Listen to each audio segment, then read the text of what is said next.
So here I am to discuss out the paper 1 of Geography Optional 2023 main that was held 24th September, session 1.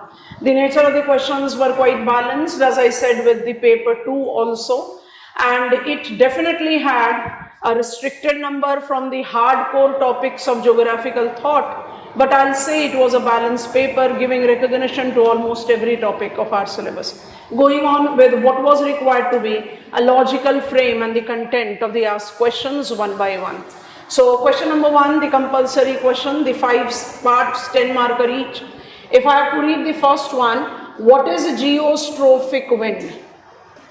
And explain the relationship between barometric slope and air circulation.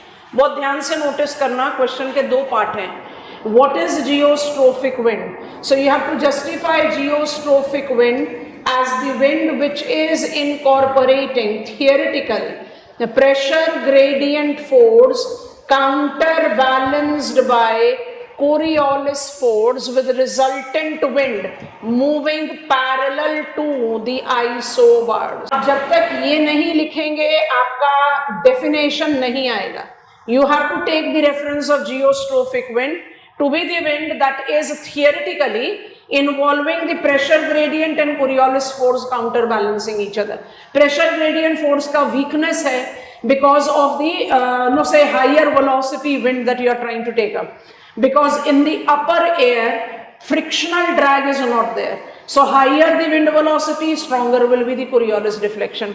आप geostrophic flow को as upper air westerlies mention करें. उसके बाद आप देखें सिर्फ जियोस्ट्रोफिक के consideration में नहीं लिखना चाहिए. Explain the relationship between barometric slope, pressure gradient force,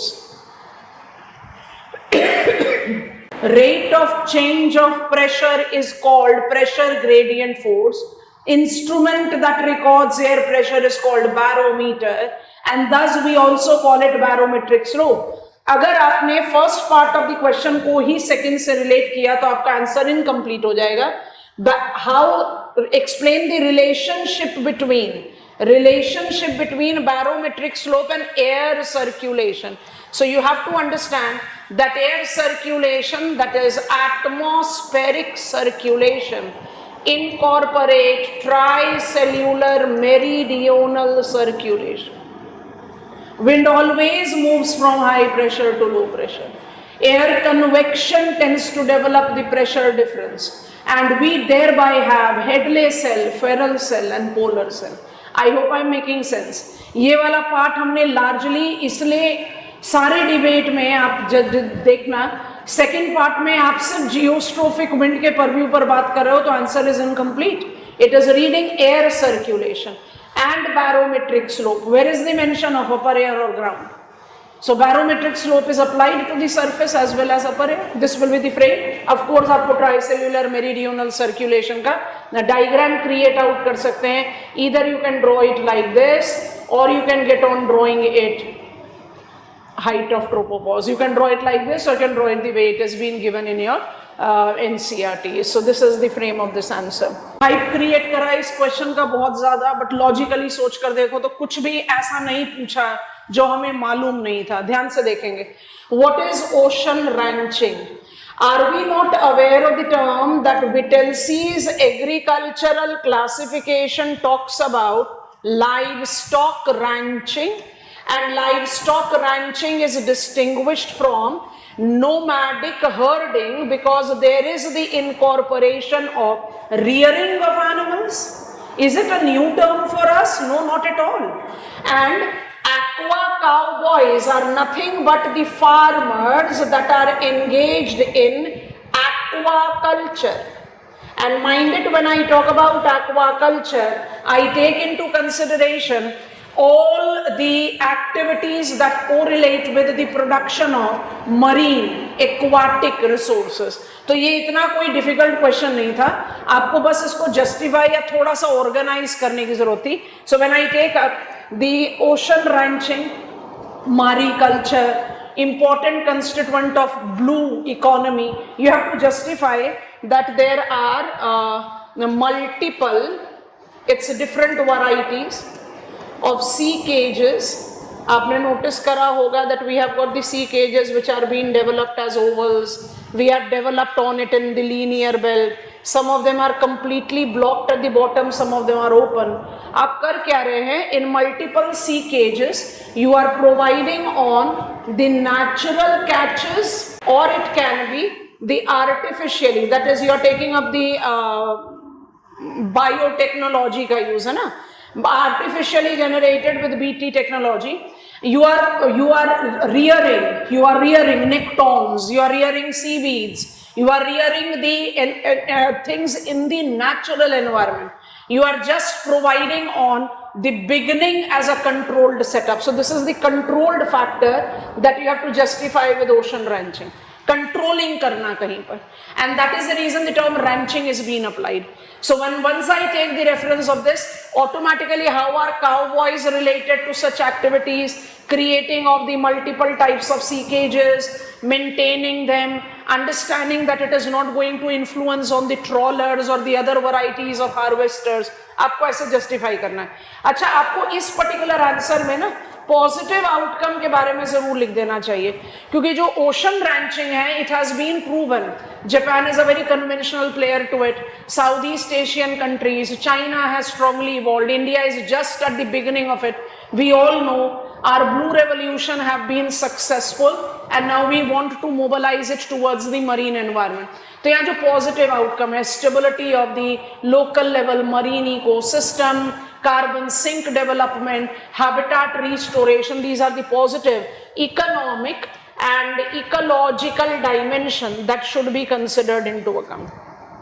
So what I have advised is, what is ocean ranching जब लिखना शुरू करोगे तो ऑटोमेटिकली एक्वा काउबॉयज का जो एक्टिविटी है वो उसके साथ आएगा. अलग लिखने की जरूरत नहीं है. कुछ डायग्राम्स बना सकते हैं of the multiple types of cases that are being utilised with it. That will be the best way of answer writing.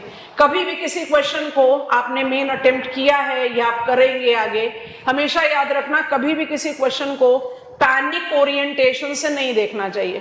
कोई भी ऐसी चीज नहीं होती दैट वी डोंट नो. हम उसका हाइप क्रिएट कर लेते हैं या we get into the panic mode because थोड़ा सा अनकन्वेंशनल टर्म आ गया.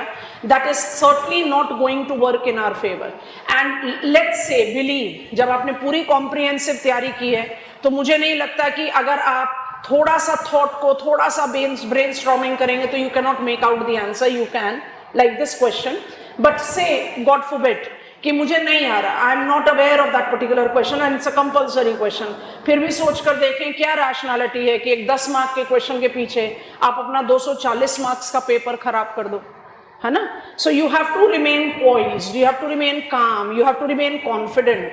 कभी भी किसी भी हाइप ट्रिगरिंग पर नहीं जाना चाहिए, पैनिक बटन पर नहीं जाना चाहिए. Things are manageable. एंड पिछले 2-3 सालों से एग्जामिनर इस तरह के अनकन्वेंशनल टर्म्स दे रहा है हमें, and that basically is to जज the confidence levels of the aspirants, क्योंकि तैयारी तो हम सभी कर रहे हैं, है ना. चलिए, getting on to part C of question number 1. Explain the natural processes of soil enrichment. अच्छा, अब यहाँ ना टर्म्स को पिकअप करते चले जाएंगे. नेचुरल प्रोसेस पूछ रहा है, not human induced. Of soil enrichment पूछ रहा है. And then the second part is impact on food production. मेरे विचार से इस क्वेश्चन के क्लियर 2 पार्ट हो जाने चाहिए, मिक्स मैच नहीं होना चाहिए. What are the natural process of soil enrichment? Natural process of soil enrichment goes with the nature's cycles, and these cycles can be correlated as gaseous cycle, and we can also identify it with the nutrient cycle. आप ऐसे करके इसमें justification दे दें of nitrogen cycle, which is very clearly taking on nitrogen fixation. You can take up the reference of carbon sink, oxygen release and etc.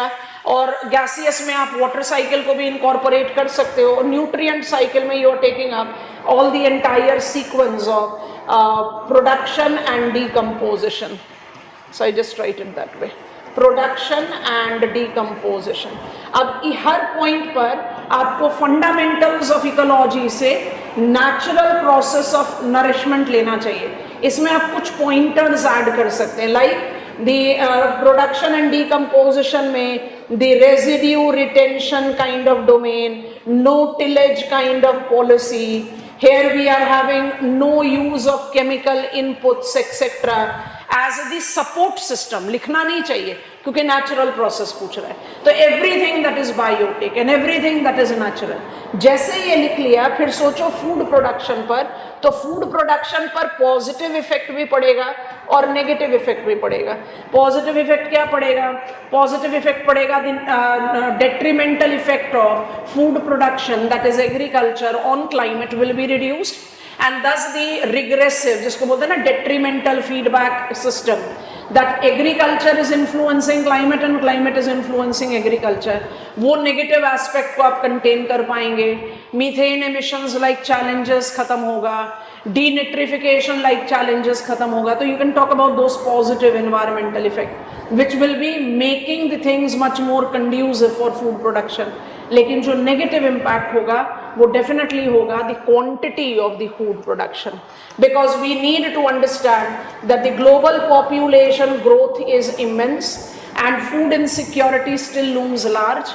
अगर we get on to the absolute zero budget natural farming या we go with the absolute natural domain of soil enrichment, it is definitely not going to give us fulfillment of the food resources requirement quantity and quality wise. तो जो impact on food production है उसमें positive भी लिखो, positive as impact on climate, positive as absence of chemical residue and thereby the health ailment which are related. Are you getting it? So second part of the question को दो part में divide करना चाहिए and first part of the question को भी दो part में divide करना चाहिए, then only your answer is complete. You take support of these pillars of the zero budget natural farming as your mental support to write about the natural processes. सारे dimension अपने आप cover होते हैं. Okay, now the question comes in. How is a deep ecology as a concept different from shallow ecology? Explain. Simple question है, explain पूछ रहा है. Deep ecology and shallow ecology. Deep ecology is a sustainable ethics and shallow ecology is frontier ethics. मेरे ख्याल से इतना बोल देने भर से आप लोगों को समझ में आ गया कि मुझे क्या एक्सप्लेनेशन एग्जामिनर को देनी है. Frontier ethics is the foundation of what has been the fundamentals of resource geography. Resources are not, they become. And that is where human developed the tendency that humans have the first, that is important expression, and legitimate right, first and legitimate right to utilize all the resources. और humans के beyond है तो फिर वो और किसी के लिए. And sustainable ethics is all about the four pillars that we associate whenever we talk about sustainability. क्योंकि explain बोल रहा है तो आपको explain करना पड़ेगा. Frontier ethics, shallow ecology is all about concentration, something which is centralized. Sustainable is everything that is decentralized. Sustainable is everything that is diversified, because it has to be in accordance to the natural condition, and it is inclusive. And जब भी आप sustainability की बात करते हैं आपको इन factors को साथ में लेकर चलना है. फ्रंटियर एथिक्स को इसका ऑपोजिट करके लेकर चलेंगे. Shallow ecology is human centric approach. Shallow ecology is something that we totally deny to be successful और sustainable in long run. This is the frame of the answer. Simple explain बताया, explain करो, example cite कर सकते हैं. You can take example of unsustainable practices and the inclusive sustainable domain. 1E. What are the environmental implication of economic geology?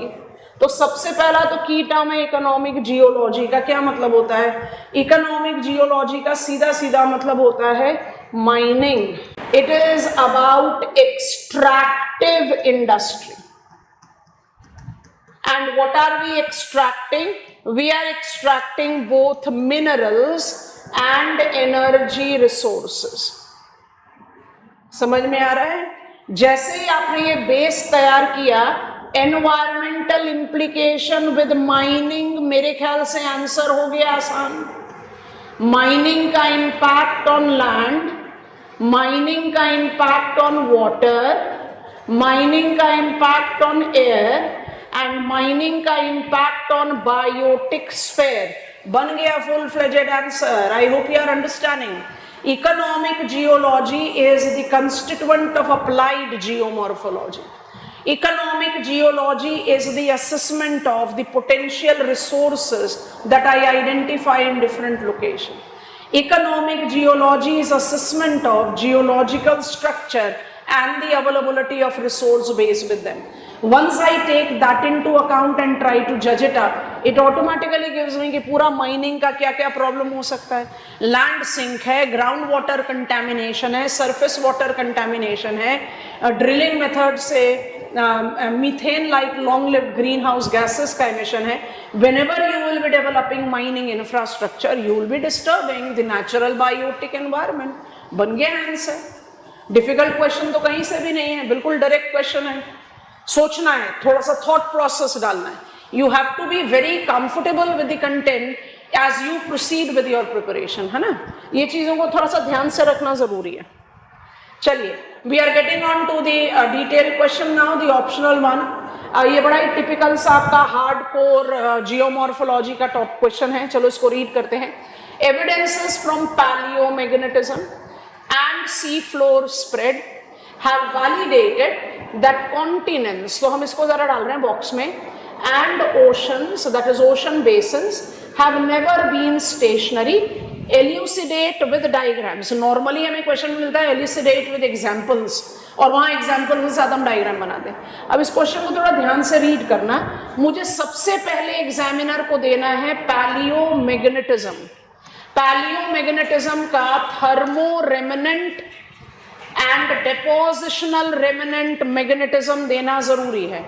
Thermo remnant and डेपोजिशनल remnant जब आपने elements they दिया, then only you are in the position of talking about how they are giving me the evidence towards the, because palaeomagnetism sea floor spread से भी तो relate कर रहा है ना। तो सबसे पहले तो आप डेफिनेशन दो पैलियोमैग्नेटिज्म का। Palaeomagnetism, the magnetic records of the rocks formed in different times करके आपने बता दिया। रिकॉर्ड्स के दो एग्जांपल्स बता दिए। जैसे ही दोनों एग्जांपल्स बताए, अब इसके बाद पिकअप कर लें वन बाय वन स्कॉलर्स। पहले पिकअप कर लो रनकॉर्न। रनकॉर्न का अपैरेंट पाथ ऑफ, रनकॉर्न का apparent path of north magnetic polar wandering gives you the justification कि continents have never been static. It actually revived continent drift theory. That is what you have to take. और उसके बाद आप pickup करें Fred Vine and Mathews. इससे आप repetitive error से बच जाएंगे। जैसे ही आपने फ्रेड वाइन एंड मैथ्यूज लिखा, आप आ गए आपके ज़ीब्रा स्ट्रिप्स पर। And when you are taking zebra strips into account, you relate it to sea floor spread of Hairy Hess, and as soon as you have taken the combination of both of them, you have validated that ocean basins are also dynamic in nature. दोनों के साथ diagram बना दो। आप कम से कम 5 million years of zebra strips that has been identified, तो जानते ही है ना, Brunhes, Gauss, Gilbert and Matuyama, normal and reverse polarity. क्योंकि आपने पैलियोमैग्नेटिज्म शुरू में ही दे दिया, तो आप इसके बाद आराम से इनको जस्टिफाई कर सकते हैं। तो जब ये कॉन्टिनेंट का चेंज है, तो रनकॉर्न को अपने continent drift theory, apparent path existence of Laurasia as the continent proof कर देते हैं। और जब आपने फ्रेड वाइन एंड मैथ्यूज का ज़ीब्रा स्ट्रिप डिफाइन कर दिया, then you are giving examiner the validity of sea floor spreading. Diagram बनाओ, एग्जांपल्स दो बड़े आराम से। अटलांटिक ओशन का बना लो, या just open ended diagram of magnetic recorder as the ocean floors are. This is the frame of the answer. Question 2 part B, explain the characteristics and weather conditions associated with anticyclone. Characteristics and weather conditions, anticyclone, and we have to put on the example. So characteristics भी है and weather conditions भी है। तो सबसे पहले बात करते हैं anticyclone. So answer should begin with that the pressure system incorporate two categories, low pressure and high pressure system. The high pressure systems are unconventionally referred as wedges and anticyclones. Wedges are elongated, extensive, high pressure area, and anticyclones are comparatively smaller size. आपको बात तो करनी पड़ेगी ना, pressure system है, anticyclone है, high pressure है, that is how you do it. Now anticyclone, because wedges are precisely unconventional use, anticyclones are of three types: cold anticyclone, warm anticyclone, and blocking anticyclone. आपका answer का frame बन गया ready. Cold anticyclone, warm anticyclone and blocking anticyclone. करना क्या है? Cold anticyclone is the polar highs. Warm anticyclones are subtropical highs that incorporate Azores high and Hawaiian high. Can we associate the weather conditions with them? क्योंकि एक average thinking student क्या कर रहा है, वो प्रेशर सिस्टम को high pressure या anti cyclone से एसोसिएट करके करेगा. Subsiding air, high pressure, diverging wind, clear sky, no weather mechanism. यही है ना stability. It relates to stable weather condition. तो इसमें तो 15 मार्क्स का क्वेश्चन का आंसर बना ही नहीं. आपको कैटेगराइजेशन इवॉल्व करनी पड़ेगी and that is the most important thing. और जो सबसे इंपॉर्टेंट है, जो ये कन्वेंशनल वेदर कंडीशंस को, क्योंकि कैरेक्टरिस्टिक्स तो आपके 3 टाइप के साथ ही आ जाएंगे. और जब आप वेदर कंडीशंस की बात कर रहे हो, you can correlate cold anti cyclone, polar high, atmospheric stability. It facilitates the conditions that triggers what is called polar vortexes. तो आप उसकी characteristics with example justify कर सकते हैं.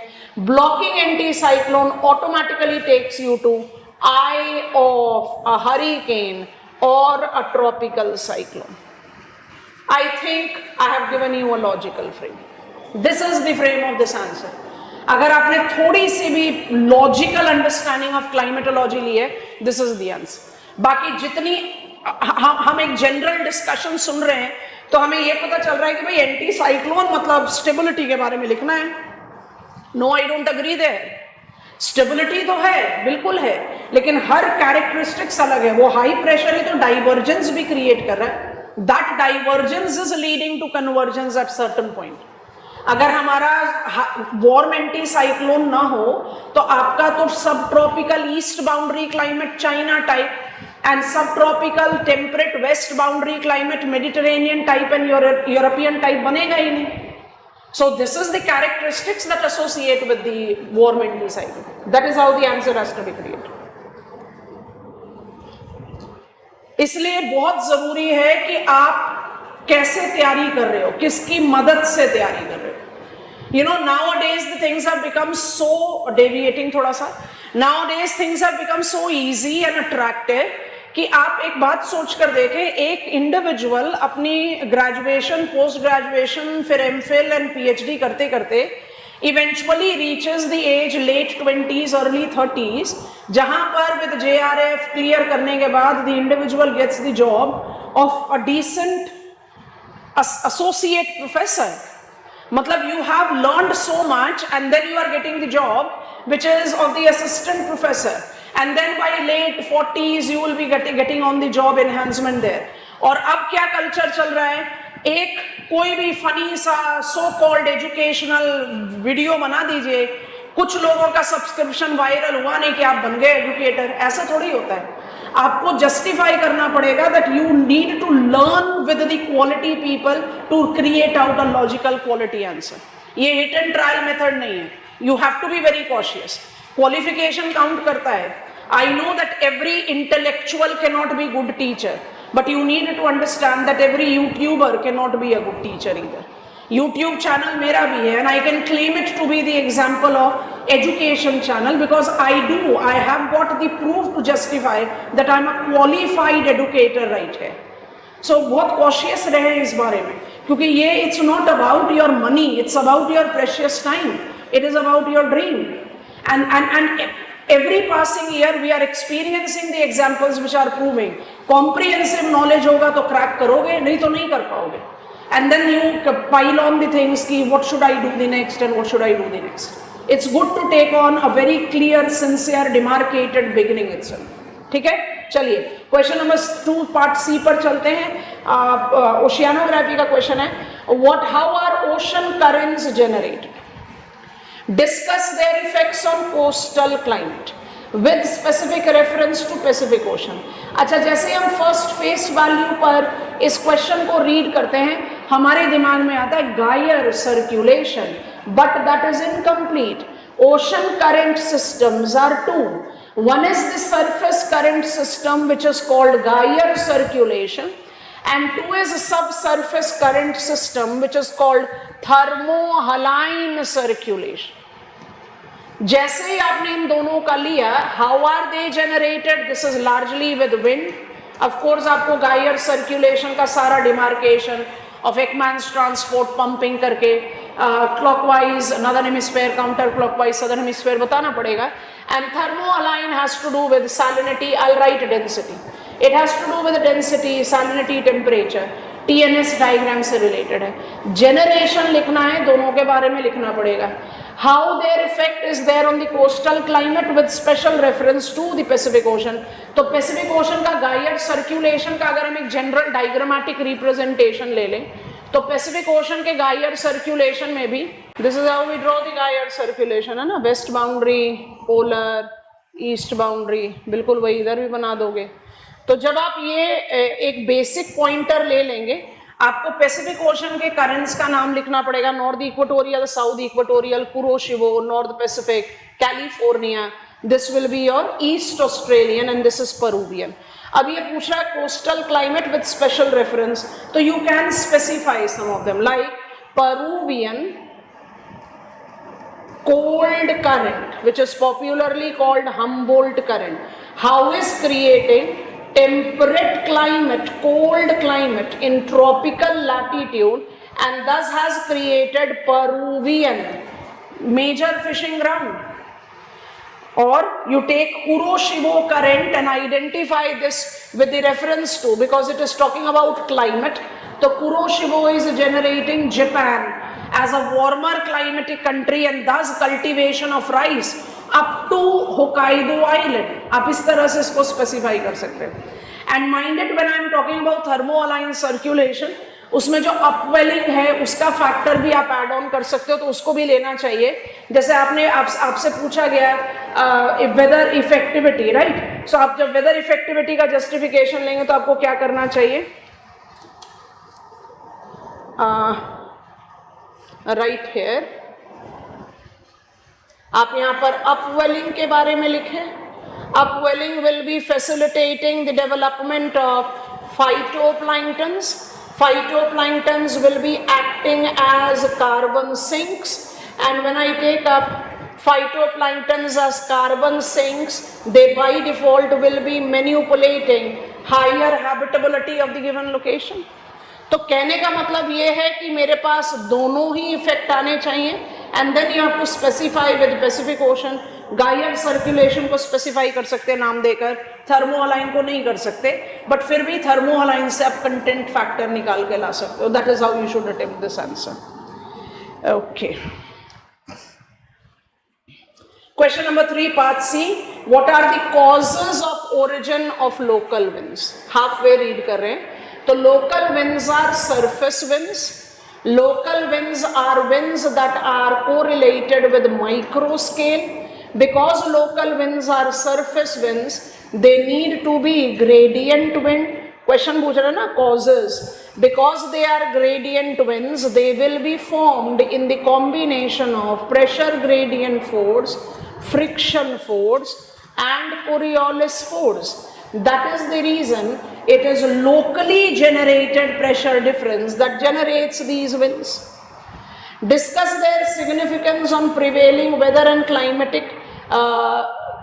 in various regions with example. सीधी सी बात करो, local winds की categories को demarcate करें। Categories को जैसे ही demarcate करोगे, आपके पास frame of the answer ready हो जाएगा। Like when you take up the reference of categories as polar outbreak, example भी आ गया and weather effectivity भी आ गई। polar outbreak में blizzard का example ले लीजिए, winter specific। dust devils के साथ आप example ले सकते हो, of Harmattan, Sirocco, no? You can take up the reference of Khamsin. These are the important winds with a different weather effectivity. And categories में एक category definitely लेनी चाहिए descending winds, because descending winds are the winds that basically gives me the positive negative दोनों का तरह का outcome. So आप example ले लो, like foehn and chinook are favourable but samoon and Santa Ana are not. तो आपने जो एक एग्जांपल्स के साथ वेरियस रीजन पूछ रहा है एग्जामिनर, सिग्निफिकेंस पूछ रहा है, you can take up that कि कनाडा के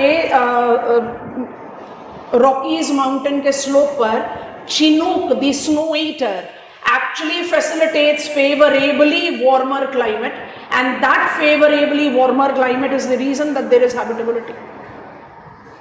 I think this goes as an excellent frame. Causes of origin of local wind, कोई भी wind के origin का cause pressure gradient force ही होता है.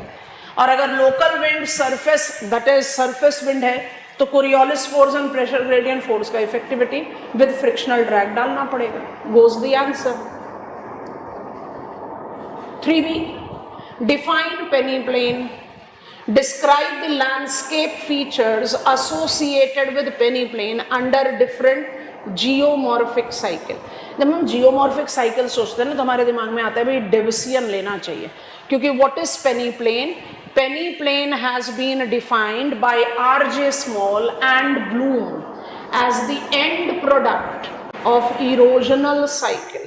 So डिफरेंट जियोमॉर्फिक साइकिल में आप आराम से पेनीप्लेन फॉर फ्लूवियल साइकिल, उसके आगे थोड़ा सा बढ़े तो ग्लेशियल साइकिल में you can take reference of cryoplain, और थोड़ा सा आगे बढ़े तो you can take up the reference of karst cycle, वहां पर हम कास्ट पेनीप्लेन ही बोलते हैं, एरिड साइकिल, इओलियन साइकिल.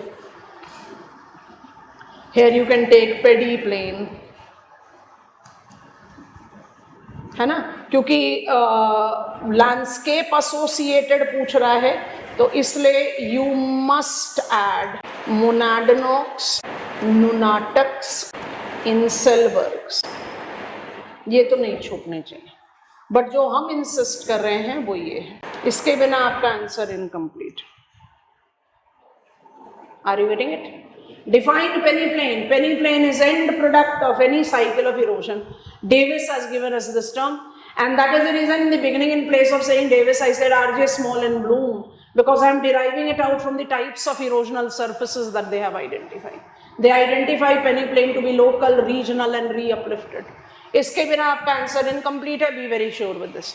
बाकी आप यहाँ जब लिख रहे हो fluvial end product and that is peneplain where some resistant isolated mounds, monadnocks और इंसेलबर्ग और नाटक्स आर देयर, वो तो सब लोग ही लिखोगे, लेकिन जो सबसे इंपॉर्टेंट चीज है वो है री-अपलिफ्टेड पेनीप्लेन को जगह देना. आंसर अपने आप ही पूरा होता है. This is Gilbert, this is LC. King, These two are William Morris Davis. और हमने पेनीप्लेन को डिफाइन करने में कौन से स्कॉलर्स का नाम ले लिया? Bloom and small. अपने आप सारा डिफाइंड कवरेज पूरा हो गया. Okay, question number 3, part C. What are the factors affecting regional ecological changes? हम में से कई लोगों ने इसको फेस वैल्यू पर पढ़ लिया. एनवायरमेंटल चेंज हो गया ब्लेंडर, आंसर ही गलत चला जाएगा. इकोलॉजिकल चेंजेस बोल रहा है, and how do it affect human health, उसके बारे में थोड़ी देर बाद में बात करते हैं. Ecological changes, factors affecting regional ecological changes, ये है फैक्टर्स. ये इतने ऑफिशियल फैक्टर्स हैं कि मेरे ख्याल से इसके बियॉन्ड जाने की जरूरत ही नहीं पड़ती.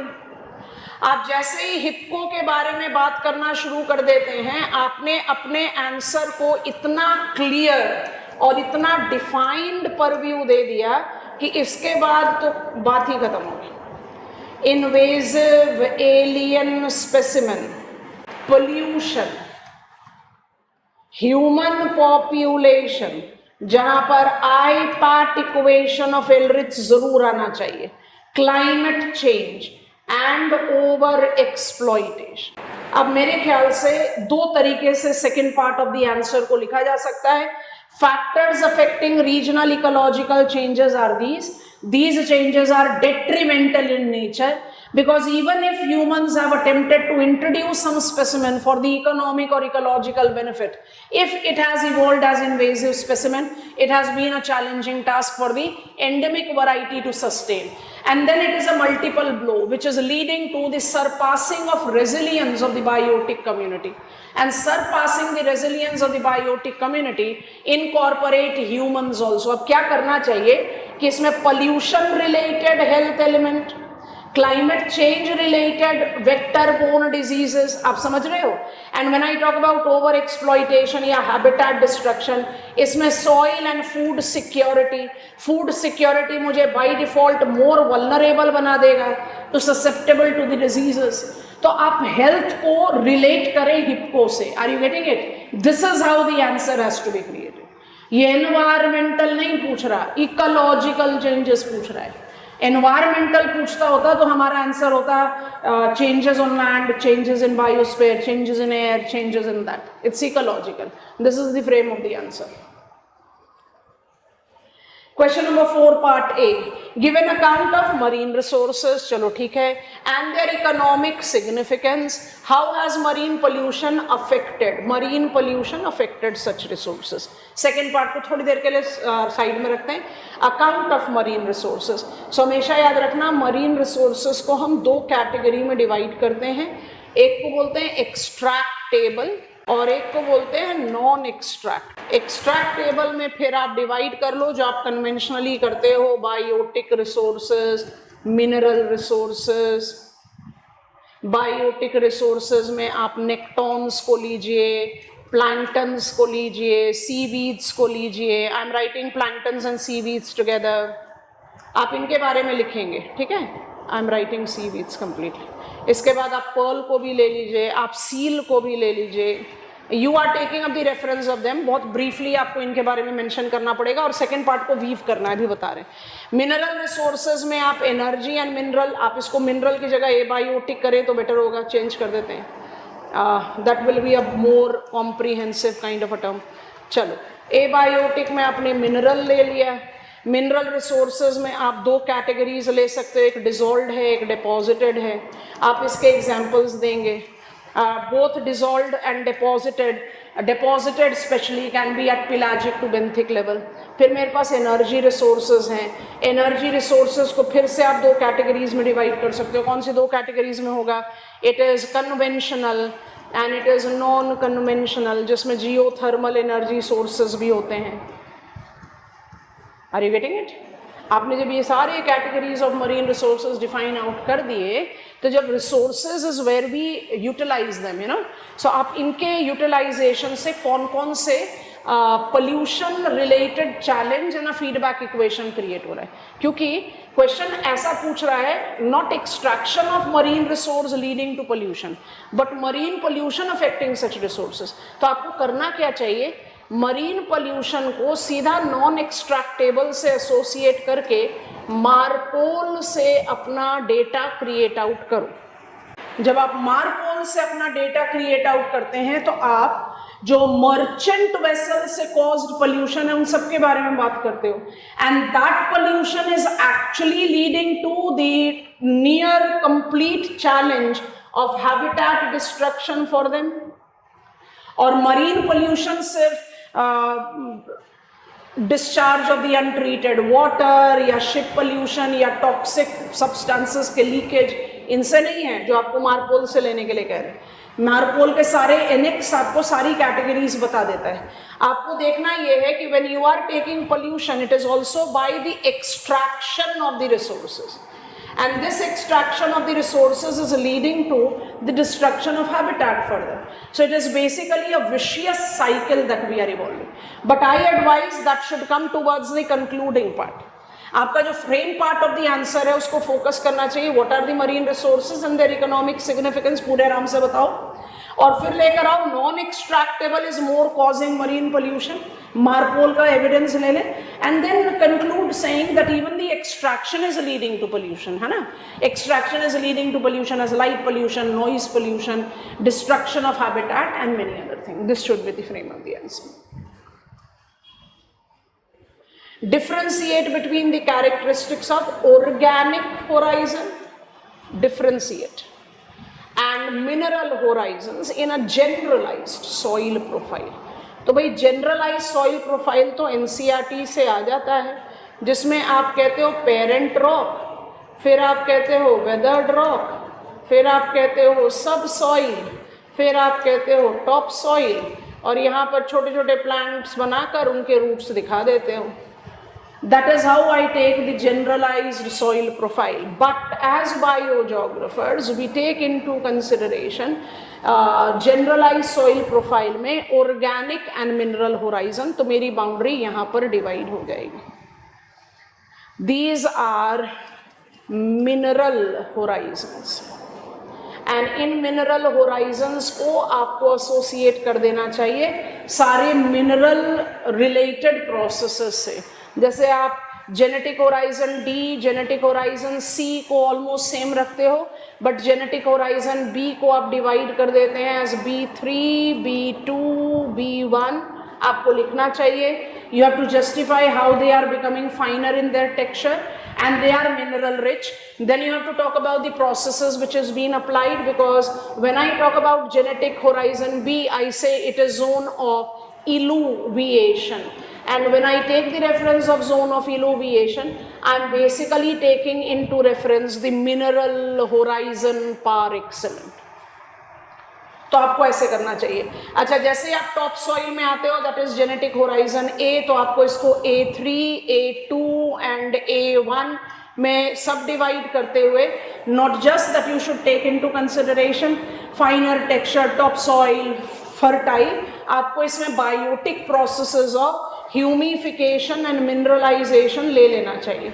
जब आपने ह्यूमिफिकेशन एंड मिनरलाइजेशन ले लिया, you are actually giving examiner the categories that are associated with the organic horizons. और क्योंकि generalized soil profile बोल रहा है, I can close down the answer here, but I'll advise you कि generalized profile में we do generate out the genetic horizon O and genetic horizon O. O that is excessive mineralized and O that is excessive organic, because these are the horizons that are always zone of eluviation. क्योंकि यहाँ पर आप एक combination दे पाते हो examiner को which is related to the organic as well as mineral horizon. So I think this should be added. इसको ना छोड़ो तो ज़्यादा बढ़िया है. ये जनरल तो नहीं है क्योंकि जनरलाइज सॉइल प्रोफाइल बोल रहा है, but I think it make sense. तो आपको इस तरह से इसको डिमार्केट करना चाहिए. एक डायग्राम बनाओ बेस जो हमने एनसीईआरटी का बनाया, उसके बाद सब डिवाइड कर लो, या सिंपल एक नैरो कॉलम बना लो जैसे हम नॉर्मली क्लास में करते हैं, and that suffices. How does temperature inversion occurs? Explain its significance on local weather with example. अच्छा, टेम्परेचर इनवर्जन की डेफिनेशन देनी पड़ेगी. Temperature inversion is increase of temperature with increase in height. Normally troposphere में तो temperature को decrease होना चाहिए, है ना. तो इन्वर्जन की आपने डेफिनेशन देनी है. So start with temperature inversion का मतलब क्या है. Once you have taken temperature inversion into account, you should talk about its type. When I take reference of types of temperature inversion, I take it to be non-advectional and advectional. सोच कर देखना चाहिए क्योंकि अपर air inversion तो है, लेकिन ये local weather के बारे में पूछ रहा है, तो जो स्ट्रेटोस्फेरिक इन्वर्जन है उसको आप छोड़ सकते हो. ये आप मेंशन कर दो. नॉन एडवेक्शनल में there is no much problem to it. जब आप नॉन एडवेक्शनल में रेडिएशन इन्वर्जन के बारे में बात करते हैं, you take up the reference of absolute stability, and that absolute stability with the fog development and all. आपको रेडिएशन टेम्परेचर इन्वर्जन जब आप जस्टिफाई करेंगे involving the process of conduction and convection, you are actually creating colder air with warmer air above. And this kind of, because air is poor conductor of heat, this results into the development of fog and the absolute stability. आपको ऐसे करके देखिए. में जब आप एडवेक्शनल पर आते हो तो आपको यहाँ पर एक तो कन्वेक्शनल जो कन्वर्जेंस की बात करनी है. Air convergence results into the development of frontal mechanism. This is a very good example that you can take. Front से किस तरह की कंडीशनल इंस्टेबिलिटी जनरेट होती है, आपको वो जस्टिफाई करना चाहिए। उसके बाद आपको जो कन्वेक्टिव मूवमेंट है उसमें एयर ड्रेनेज को भी ऐड करना चाहिए। एयर ड्रेनेज को ऐड करके आप how it is that the forenoon hours temperature inversion is leading to the sun rays reaching up the mountainous slope and thereby generating what is called habitability of it, उसको justify कर सकते हो। एडवेक्शनल में add करा जा सकता है, non advectional में भी ऐड करा जा सकता है, but it is good that I create out a category which can be referred as convectional. आप नॉन एडवेक्शनल में भी उसको ऐड कर सकते हो। हम किसके बारे में बात कर रहे हैं? Convective. The convectional temperature inversion जो एडियाबैटिक चेंजेस के साथ एसोसिएटेड है। Adiabatic cooling, adiabatic warming, adiabatic cooling is more significant, leading to the formation of cloud and all the possible weather conditions associated. तो बताया आपको ये कि जैसे ही आपने टेम्परेचर इन्वर्जन को डिफाइन करने के बाद उसके टाइप्स लिखना शुरू करें, आपको वेदर इफेक्टिविटी साथ में जोड़ना चाहिए, नहीं तो रेपिटेटिव एरर आएगा, क्योंकि वेदर इफेक्टिविटी हर different types of temperature inversion के साथ एसोसिएटेड है। That is the way the answer gets created, नहीं तो फिर रेपिटेशन आएगा।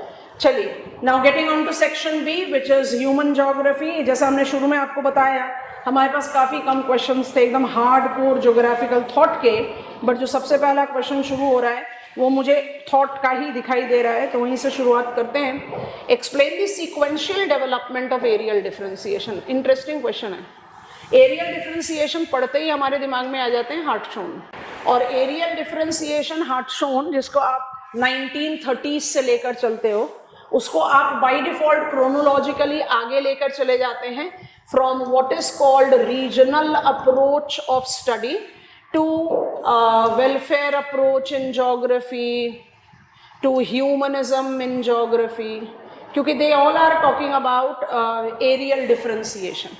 This is the conventional thinking of the answer. सोच कर देखो, sequential development of areal differentiation, every area is unique, different.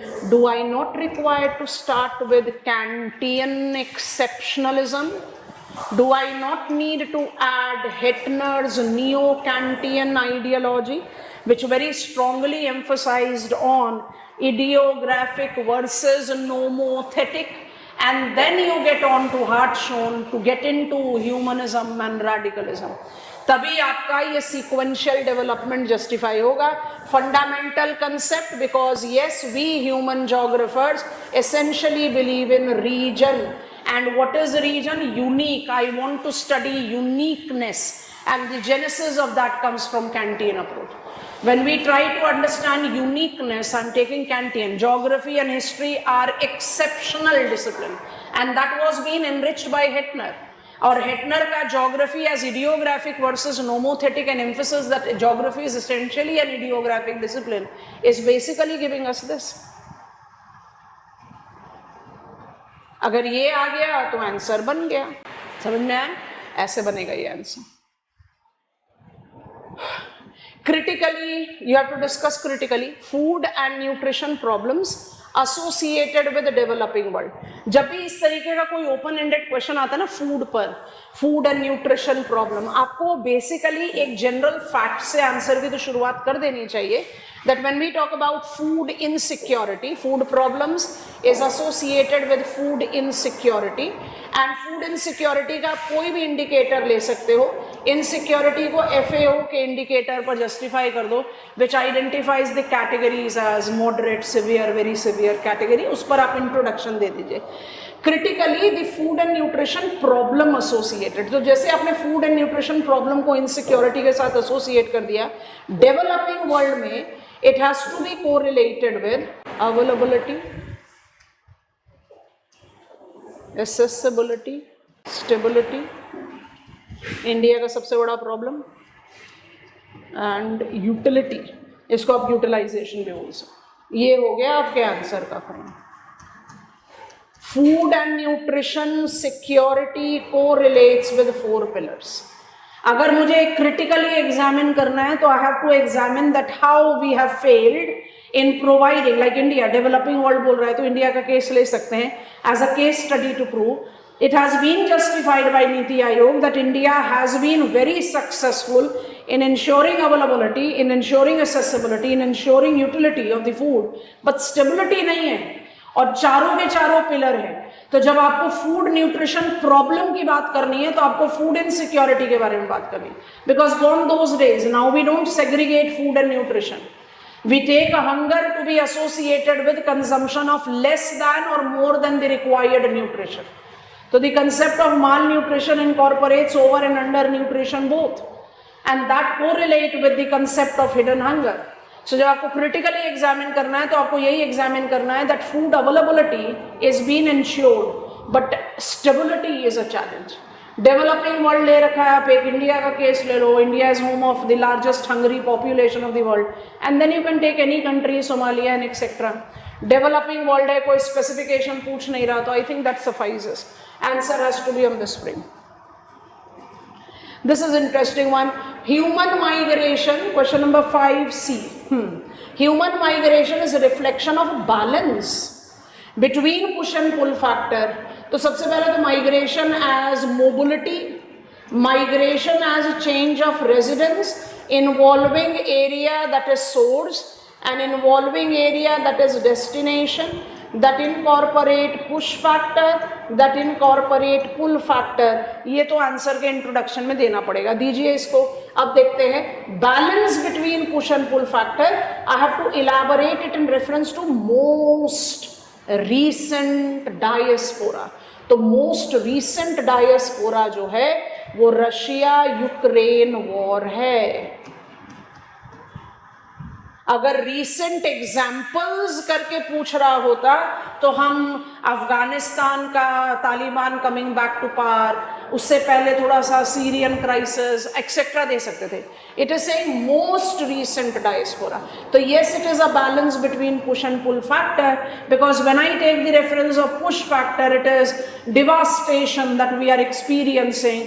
Push factor that is leading to the economic uncertainty about life, and pull factor because I have got the possibilities that has been correlated with safeguarding my life, the neighboring area, the close proximate location. So आपको करना क्या है इस answer में? आपने पहले तो migration का डेफिनेशन देना है. माइग्रेशन के डिटरमाइनर्स को पुश एंड पुल में परसेप्शनल रियल जो हैगरस्ट्रैंड बताते हैं उसका रेफरेंस ले सकते हैं. And when you try to justify that there is a general balance which has been evolving between push and pull factor, it is largely because of uncertainty. Russia-Ukraine war have actually generated blessings in disguise. कैसे? सोच कर देखो. Crimea annexed by Russia, where there is maximum of population having Russian descendancy, automatically becomes an attractive location for new Russian people to come and settle down. Are you getting it? तो वैसे ही जितने border areas जहां पर Russia ने अपना occupance generate किया, for Ukrainian people it was push and for Russian people it was pull. Are you getting it? आपको इस तरह से इसको बिल्ट आउट करना है. अगर क्वेश्चन में मोस्ट ना लिखा होता, मोस्ट रीसेंट एग्जाम्पल्स पूछता, तो फिर हम इसको एक थोड़ा सा डिबेट पॉइंट पर दे देते that every point I don't find it to be a balance, there is largely the real push और द परसेप्शनल पुल. आप ऐसे जस्टिफाई करो. बट जो सबसे रीसेंट एग्जाम्पल है, we find it to be a balance. And Russia Ukraine war is an excellent case that has given us the justification that what goes negative at one edge can be positive at the other. तो यहाँ पर आपको examples देने पड़ेंगे. You can give example of Crimea, you can take example of the coastal towns as Donetsk etcetera. Question number 5, part D. Has Malthusian theory been discredited in contemporary times? तो भाई Malthusian theory construct कीजिए. Malthusian theory को जब construct करते हुए आप सारे twos के फैक्टर्स लेते हो, वहां पर यू डू जस्टिफाई कि जो आपका पॉपुलेशन क्राइसिस है, जो पॉपुलेशन ओवरशूट है, वो जस्टिफाइड है कि नहीं, है ना। तो आप सबसे पहले तो माल्थुसियन कंसेप्ट लेकर 2 लॉज को जस्टिफाई करो, 2 रेट्स को जस्टिफाई करो, 2 डिवाइड्स को जस्टिफाई करो, and then take up the reference of 2 checks, क्योंकि आपके आंसर में ये सारे आने चाहिए। अगर आपने कंसेप्ट को बिल्टअप नहीं किया तो आपका आंसर कंप्लीट नहीं माना जाएगा। तो has Malthusian theory been discredited in contemporary times? Justify your answer. My justification is no, it has not been discredited. It has been criticized of being pessimistic, but it has not been discredited. Why it has not been discredited? Because are we not looking in for controlling the population? We don't take that pessimistic outlook. We don't identify this point of crisis. We don't identify unlimited possibilities of biological fertility. Of course we don't identify that. We discard arithmetic and geometric rate, but we have not discredited it, because we are the believers of neo-Malthusian. Population bomb is real, come on. And growth of population thus demand is the reason that we are having the entire range of problem, whether it is socio-economic problem, IPAT equation. No, it has not been discredited. It has not been discredited, it has been criticized. It has been criticized of being a generalized version. और वो हम justification दे सकते हैं, भाई late 18th century का concept है, definitely आज तक भी वैलिड माना जाता है, because it is having certain values related to it. So is it been discredited? No, it has not been. It has been only identified to be too generalised. और जब आप न्यू माल्थुसियन लिख रहे हो तो एलरिच बार बार बोलते हैं, सिमोन, दोनों स्कॉलर्स का सपोर्ट ले लो, कहां से आंसर आपके हाथ से बाहर जाएगा, बिल्कुल एकदम आपके कंट्रोल में रहेगा. Discuss different types of polarisation, बड़ा इंटरेस्टिंग पॉइंट है. जब आप क्वेश्चन ऑन पोलराइजेशन करते हो ना, तो you have to take into consideration some of the important dimension. अभी हमने क्वेश्चन पूरी तरह पढ़ा नहीं है, अभी हम सिर्फ एक पार्ट को पढ़कर रुक गए हैं. Discuss different types of polarization. So in geography, different types of polarization includes categories like social polarization, economic polarization, political polarization, है ना, geographical या spatial polarization. आपको ना पोलराइजेशन को स्पेसिफाई करना, discuss different types of polarisation. Polarisation is something that is oriented towards grouping, something that is correlated towards clustering, something that is correlated towards divisive norms. It is not about grouping that comes in the spontaneous purview. ध्यान से देखना, induced spatial inequalities and imbalances associated with growth pole. Examiner ने 2 topics को साथ में जोड़ दिया. Polarisation को हम एसेंशियली किसके साथ एसोसिएट करते हैं? Political geography. और यहाँ पोलराइजेशन को हमें इनइक्वालिटीज ऑफ ग्रोथ पोल से एसोसिएट कर दिया. तो आपको करना क्या है? आपको first part of the answer में पोलराइजेशन के बारे में जस्टिफिकेशन देनी है, एंड पोलराइजेशन के बारे में जस्टिफिकेशन देते हुए at multiple level of risk, जिसको हम जियोपॉलिटिक्स में कहते हैं ना, the countries where we are having more coherence, the country where we are having more assimilation, are having least polarization. Thankfully India अभी उसी कैटेगरी में काउंट किया जाता है. And the countries where there is a massive divide when it comes on to the social, political, economic, then it is at very high risk. It becomes a vulnerable society. तो आपको जो पहला part of the question है ना, उसमें वो political geopolitical domain पर है ना. उसके बाद जो बोल रहा है induced spatial inequality and imbalances associated with growth pole. तो ये जो सारे इम्बैलेंसेस हैं, ये जो सारे इनइक्वालिटीज हैं, इनको आपने एसोसिएट कर देना है ग्रोथ पोल के जो कंसेप्ट्स हैं उनकी क्रिटिसिज्म के साथ. जैसे growth pole concept propounder Francois Perroux talked about development comes at certain nodes. These nodes are nodes of attraction. Boudeville उसको अर्बन मल्टीप्लायर बोल रहे हैं. आप कर क्या रहे हो? आप डेवलपमेंट को सर्टन नोड्स पर कन्फाइन कर रहे हैं, and that leads to the development of inequality. तो यहां पर आपको किस चीज का पॉइंट लेना है? क्लस्टरिंग. एंड इफ इसके आगे अगर हम आपको एक और सपोर्टिव रेफरेंस दें, मतलब inequality is caused by growth pole, तो आपको ग्रोथ पोल प्रोपाउंडर्स के कंसेप्ट्स का सपोर्ट लेना पड़ेगा, पेरॉक्स लो, म्रिडाल लो, फ्राइडमैन लो, इशार्ड पेरलाफ लो, you have to take up the references of them. अच्छा, क्लस्टरिंग से जो agglomeration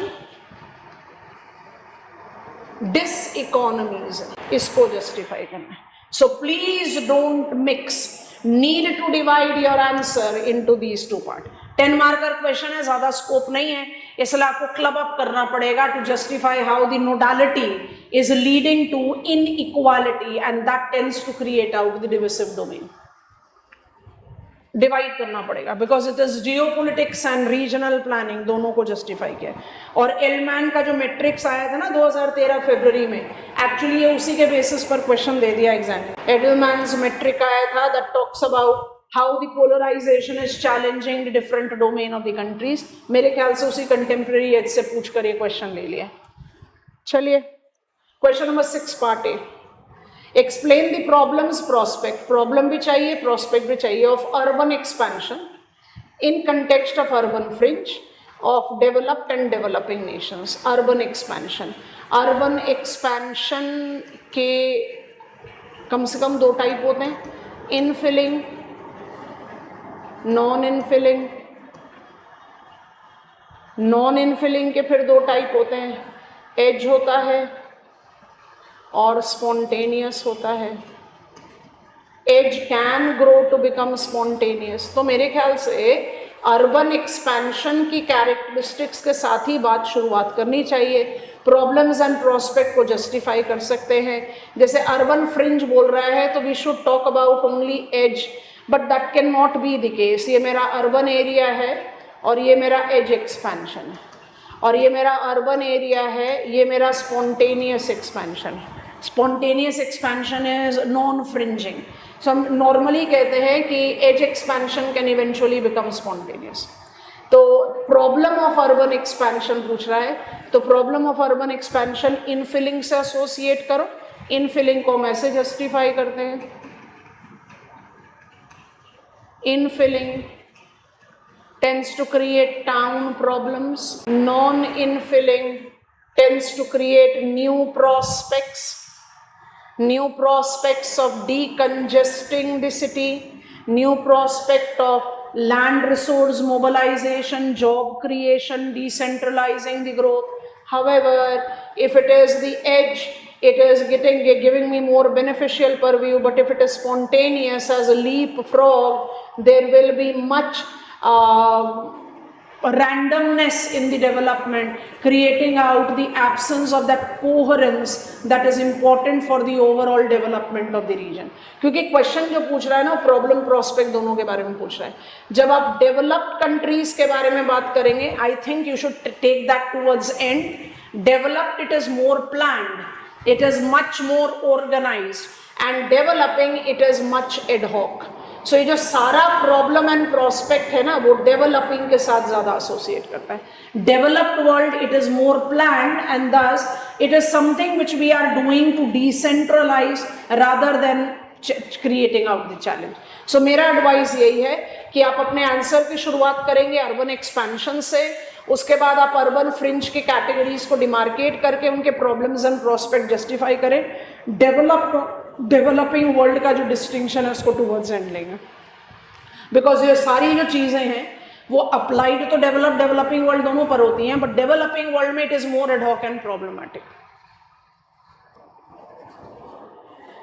What is the relation between gender equity and human development? तो growth versus development. Gender equality is something that will facilitate development, because we are talking about approximately 50% of the total population, and this 50% of the total population have been subjected to the gender-based discrimination of variable level worldwide. Provide a list of commonly used gender-related indices. ले लो GII and ले लो population data. मेरे ख्याल से sufficient demarcation हो जाए।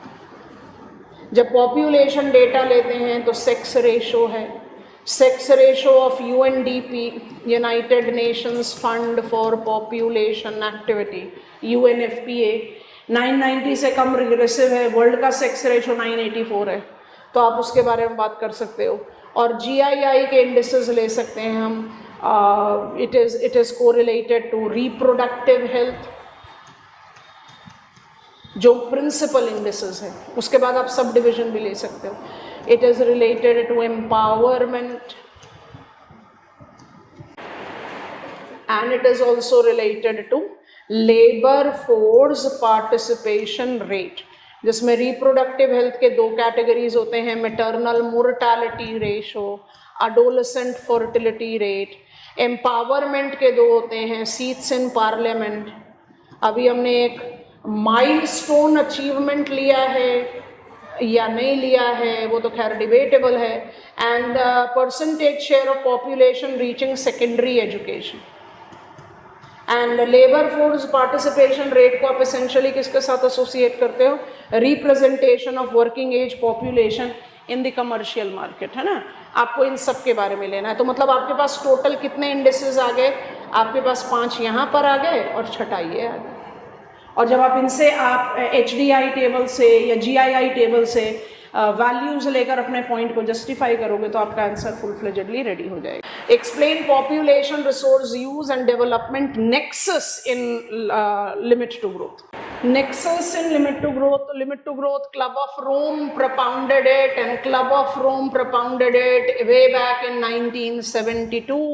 और आप जो यहाँ के इंडिसेस देखते हैं, पॉपुलेशन को, डेवलपमेंट को, टेक्नोलॉजी को, पोल्यूशन को, इट इज़ बीन प्रोजेक्टेड कि सारे के सारे इंडेक्स जो हैं वेरिएबल लेवल्स पर राइज होकर फिर डिक्लाइन हो जाएंगे। It is only with resource that it is been shown this. मतलब रिसोर्स को आपने एक ऐसा पेसिमिस्टिक परव्यू दिया in the conventional limit to growth, which is saying that as in due course of time is plotted here, as in due course of time the resource utilization will increase, resources will decline to be zero. Fact is, resources are not, they become.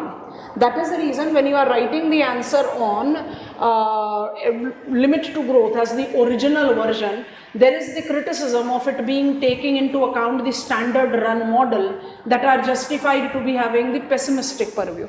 So the question is, why this model is intensively criticized? It is criticized because of its generalized assessment. पर मेरा जो advice है ना वो है कि आप ये जो 6 इंडिसेस है इसके, यहाँ क्वेश्चन में तो रिसोर्स, पॉपुलेशन एंड डेवलपमेंट बोल रहा है, resource, population, development, technology and pollution सबको लो। सबको लेने के बाद अपना लिमिट टू ग्रोथ का जो स्टैंडर्ड रन मॉडल है वो सब लिखो। क्रिटिसिज्म के जब बारे में बात आ रही है तो please do add beyond limit. It is beyond limit that has been the official modification of limit to growth 1992, which talks about ecological limit, which talked about futility limit, and which takes into account the limit that has been identified to be the critical, something that has been at a critical junction, has been a sort of a compensating attempt in minimizing the criticism to limit to growth. Otherwise सारा assessment limit to growth का too theoretical justify किया जाता है, and there is nothing wrong in that. So आप criticism लिखें, but मेरी advice है beyond official है। Beyond limit is defined to be the official variant or modification of original limit to growth. So that is advisable to be added on. So this is your 6C. I get on further and we are picking up 7E.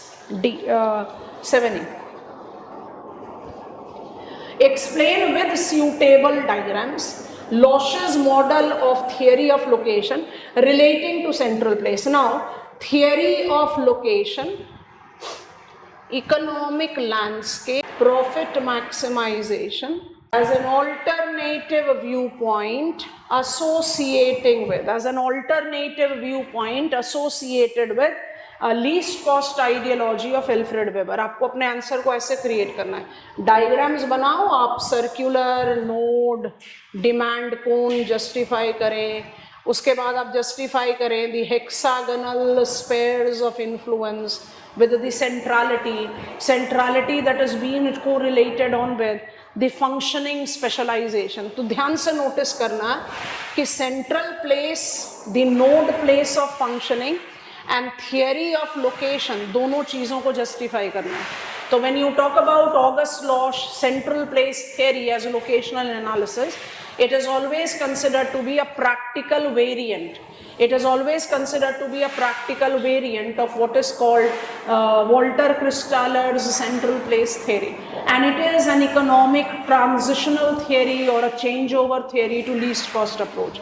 Criticism की जब बात होती है तो हम इसको location या profit maximisation के साथ ही एसोसिएट करते हैं, because the location is with higher cost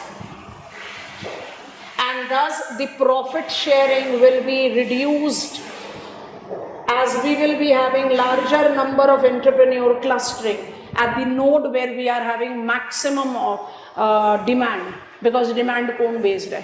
तो क्रिटिसिज्म करने के लिए आपको थियरी ऑफ लोकेशन को जस्टिफाई करना पड़ेगा, और जब आप अदरवाइज इसको as a modification of central place theory of Walter Christaller बोल रहे हैं with the centralisation, the fundamental principle and derivative principle, it is much more valid kind of a concept, so you can justify it that way.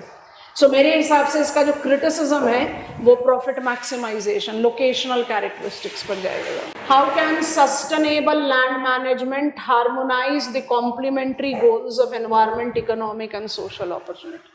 United Nations Convention to combat desertification, sustainable land management, land degradation, कई बार इसके बारे में हमने बात की है। जब आप जस्टिफिकेशन लेते हो ना लैंड रिसोर्सेज का, ये अपने आप आपको सारे dimension of environmental, economic and social opportunity दे देता है। बिकॉज यूएनसीसीडी का जो ये सारा डोमेन है, that is what we take up into the consideration of land resource management in any part of the world, and that is the reason जब आप लैंड रिसोर्स प्लानिंग के बारे में बात करते हैं, you take up the sustainable land. Do remember, land is the most prominent resource wherein we justify human habitability. तो जब सस्टेनेबल लैंड मैनेजमेंट है, मतलब सस्टेनेबल बायोटिक मैनेजमेंट है, सॉइल मैनेजमेंट है, सरफेस वाटर मैनेजमेंट है, it automatically will generate on socio economic. माने आप यहाँ पर सीधा सीधा जो सस्टेनेबिलिटी के डोमेन्स होते हैं ना, उनको आप ऐड, सस्टेनेबिलिटी के पिलर्स को ऐड कर देंगे। अभी हम बात करते हैं stages of demographic transition are reflection of uneven economic development across globe, explain. So demographic transition model के जो स्टेजेस को आपको not just that you have to justify them, you have to basically try and correlate their association, है ना, ऐसे करके बना दो। और ये मेरा टोटल पॉपुलेशन है, डिक्लाइन दिखा देंगे। स्टेजेस को डिमार्केट करते समय थोड़ा सा ट्रांजिशन का ध्यान रखेंगे। पीटर हैगेट के जो आपके 5 स्टेजेस तैयार हो गए, उसके हिसाब से आपको करना क्या पड़ेगा, UNFPA के जो डेटा टेबल हैं और फर्टिलिटी, मोर्टालिटी, टोटल पॉपुलेशन, उसको लेना पड़ेगा। और सबसे इम्पोर्टेंट चीज़ जो है, थॉमसन एंड नोटिस्टीन ने जो डिमार्केशन दिया है ना हमें, थॉमसन एंड नोटिस्टीन ने जो हमें डिमार्केशन दिया है कि transition from high level to low level is equal to transition from the less developed to more developed status. तो जैसे ही आप fertility, mortality and total population का ट्रांजिशन देना शुरू करते हो, you give examiner the justification of different areas. ये आपका प्रिमिटिव फोर्थ वर्ल्ड कम्युनिटी के साथ एसोसिएट कर रहा है, ये एसोसिएट कर रहा है मैक्सिमम ऑफ अफ्रीका के साथ, ये एसोसिएट करता है maximum of Asia and Latin America के साथ, ये associate and of course northern part of Africa, so इसको आप यहाँ ऐड कर सकते हो। This associate with the developed new world, so I'm writing new world, and this associate with Europe, with some of the countries now like Japan added there, so आप एक exceptions को ले लो। और यहाँ पर आपके लिए successful anti-natalist countries भी आनी चाहिए, तो आप अपने आप एक justification दे देते हो demographic transition model के हिसाब से। I think that makes all the sense when it comes on to this particular reference of answer writing. तो आपको इसी तरीके से इसका डिमार्केशन लेना चाहिए। मेरे ख्याल से सबसे आसान तरीका है to attempt on the approach of answer domain, demographic transition model, Peter Haggett का वर्जन। Question number 8, part A, rural settlements are expressions of basic relationship between human being and their physical social environment. सीधा सीधा सा क्वेश्चन है, types of rural settlement को पकड़ो. Types of rural settlement में हमारे पास होता है क्लस्टर्ड रूरल सेटलमेंट और डिस्पर्स्ड रूरल सेटलमेंट. जब आप क्लस्टर्ड रूरल सेटलमेंट की बात करते हो तो आप कहते हो कैरिंग कैपेसिटी, क्लाइमेट, सॉइल, सबके बारे में, एंड डेमोग्राफिक लोड. तो डेमोग्राफिक लोड का डिमार्केशन लेकर आप सोशल फैक्टर को ले लेते हैं. और जैसे ही आपने क्लस्टर के सब कैटेगरीज को पिकअप करना शुरू किया, क्लस्टर्ड की सब कैटेगरीज को पिकअप करना शुरू किया, monsoonal clustered, semi clustered, clustered cum hamleted, clustered cum hamleted cum scattered, आप क्या कर रहे हैं, आप पूरा का पूरा सोसाइटल डिमार्केशन दे रहे हो एग्जामिनर को. बात समझ में आ रही है? वैसे डिस्पर्स में आप लिख दो स्टेप, डिस्पर्स में आप लिख दो क्लस्टर्ड, डिस्पर्स्ड विद हैमलेट्स, या ट्रू डिस्पर्स्ड, हैमलेटेड, ट्रू. और जैसे ही आपने कैटेगरी डाल दिया isolated, isolated that goes with ujamaa और kibbutz, you have given significant reference to the social environment. सीधा सीधा पकड़ना है टाइप्स, पैटर्न पर नहीं जाना. Rural settlement types and answer is done. Concept of planning region, explain environmental and economic factor. यहीं पर हम बात कर रहे थे प्लानिंग रीजन. प्लानिंग रीजन को आप एक इंड्यूस्ड कैटेगरी ऑफ रीजन बोलते हैं ना, the areas that are left behind and I want to mobilise the economic development there. तो जब प्लानिंग रीजन के बारे में बात करोगे तो you have to talk about induction. So in the process, because we are having areas that lags behind, lagging behind can incorporate multiple regions. तो इसमें आरपी मिश्रा का जो एक बड़ा टिपिकल सा प्लानिंग प्रोसेस होता है ना, प्लानिंग प्रोसेस, गवर्नेंस, इम्प्लीमेंटेशन, आप उसके बारे में बात कर सकते हो. We take them as the trinity of the planning region with two way traffic. आप इसका जस्टिफिकेशन लेंगे एज planning region. Lags behind, we want to induce that. And then explain the environmental and economic factor in creation of such region. यहीं पर हमने बोला था sustainability के बारे में हम बात करते हैं, क्योंकि आप जब प्लानिंग रीजन के बारे में बात करोगे तो आपको सस्टेनेबल क्लॉजेस लेने पड़ेंगे. एंड सस्टेनेबल क्लॉजेस जो हम अगेन ट्रिनिटी के बारे में बात करते हैं, वो ट्रिनिटी क्या होता है, environment, ecology, society. And sustainable talks about equitable, viable and bearable. हम सब इसके बारे में बात करते हैं और हमें इसी के फ्रेम पर आंसर तैयार करना है. अगर आप इनमें से कोई भी एक कंपोनेंट को मिस आउट करते हो, अब फिर आप एग्जांपल दे दो, एग्रो क्लाइमेटिक रीजन है, प्लानिंग रीजन में टाउन प्लानिंग है, आप कोई भी एग्जांपल देकर अपना पॉइंट प्रूव कर सकते हैं. क्योंकि जब आप एनवायरमेंटल एंड इकोनॉमिक फैक्टर ले रहे हैं तो आप environment, ecological, environment, economic and social factor भी ले लो. So these factors gives me these aspects associated, and thus my answer gets created. And finally, boundaries and frontiers have different meaning in geographic literature. Substantiate your answer with present context. Boundary is a legitimate political entity. Boundaries are of multiple types, and these types incorporate the classification given to us by Hartshorne. तो आप genetic classification भी डाल सकते हो, geographical classification as riverine, montane, lacustrine, geometric, cultural, सब लिख सकते हैं. और जब आप फ्रंटियर्स की बात करते हैं तो आप कहते हैं they have lost their legitimate status in political domain, but frontiers continues to have its utility as buffer or ecotone in precisely every social, economic and cultural domain.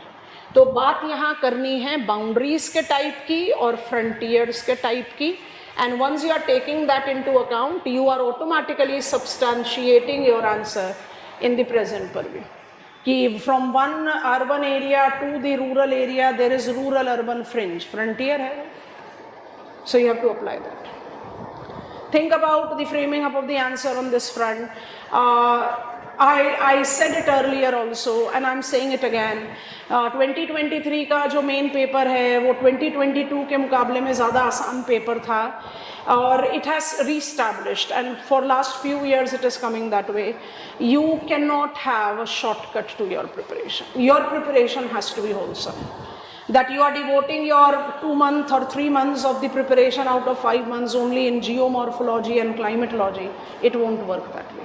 You have to give the due representation to every topic because the kind of mix that we are having in our question paper can be handled only when I'm aware of all the topics, and mind it, not just aware of, I'm having that much of understanding that I have created my own comprehension. That is from my side. Any problem, I'm open up for the counseling also, so you can come in touch with me. Bye-bye.